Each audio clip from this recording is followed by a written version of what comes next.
నాటినాటికి పతనావస్థకు చేరుతున్న కల్లోల బంగ్లాదేశ్లో కీలక రాజకీయ పరిణామం చోటు చేసుకుంది.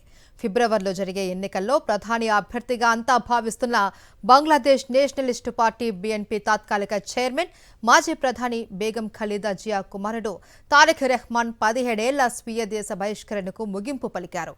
లండన్ నుంచి గురువారం స్వదేశానికి తిరిగొచ్చారు. తారిక్ రెహమాన్ కు బీఎన్పీ శ్రేణులు కనీవిని ఎరుగని రీతిలో స్వాగతం పలికాయి. విమానాశ్రయానికి పార్టీ కార్యకర్తలు, అభిమానులు లక్షలాదిగా పోటెత్తారు. తారిక్ తారిక్ అంటూ నినాదాలతో హోరెత్తించారు. తల్లి హయాంలో రాజ్యాంగేతర శక్తిగా అపరిమిత అధికారాలు చెలాయించిన తారిక్ డార్క్ ప్రిన్స్ గా చెడ్డ పేరు మూటగట్టుకున్నారు. తల్లి మాదిరిగానే ఆయనకు కూడా భారత వ్యతిరేకిగా పేరుంది. ఈ నేపథ్యంలో పొరుగు దేశం బంగ్లాలో చోటు చేసుకున్న ఈ కీలక రాజకీయ పరిణామాన్ని భారత్ నిశితంగా గమనిస్తోంది. బంగ్లా అంతటా గత 17 ఏళ్లుగా తారిక్ రెహమాన్ ఫోటోలు, పోస్టర్లు మాత్రమే కనిపిస్తూ వచ్చాయి. బీఎన్పీ ర్యాలీల్లో ఆయన వీడియో సందేశాలే మాట్లాడుతూ వచ్చాయి. అవినీతి కేసులు తదితర కారణాలతో 2008 నుంచి భార్య జుబైదా, కూతురు జైమాతో పాటు తారిక్ లండన్లో తలదాచుకోవడమే ఇందుకు కారణం. గురువారం భార్య, కూతురుతో కలిసి ఢాకా చేరుకున్నారు. 6314 సుదీర్ఘ రోజుల అనంతరం సొంత గడ్డపై అడుగుపెట్టాడు. ఇక నా బంగ్లా వాసులారా, ఇక నుంచి మీ అందరితో నేరుగా మాట్లాడతా అంటూ సోషల్ మీడియాలో తారిక్ పెట్టిన పోస్ట్ దేశమంతటా వైరల్ అయింది.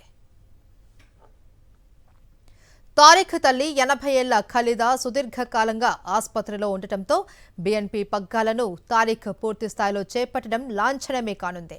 బంగ్లాలో శక్తిమంతమైన నేతగా వెలుగొందిన షేక్ హసీనా గత ఏడాది చెలరేగిన హింసాకాండ నేపథ్యంలో ప్రధాని పదవితో పాటు దేశాన్ని కూడా వీడి భారత్లో తలదాచుకుంటున్నారు. ఆమె అవామీ లీగ్ పార్టీ పైన ఇప్పటికే అనర్హత వేటుపడింది.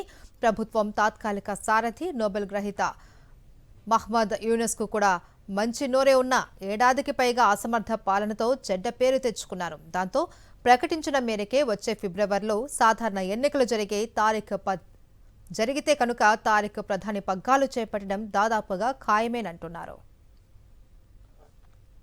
భారత వ్యతిరేకి అయిన తారిక్ రాక మనకు ఊరటనిచ్చే పరిణామమే అని రాజకీయ విశ్లేషకులు అంటున్నారు.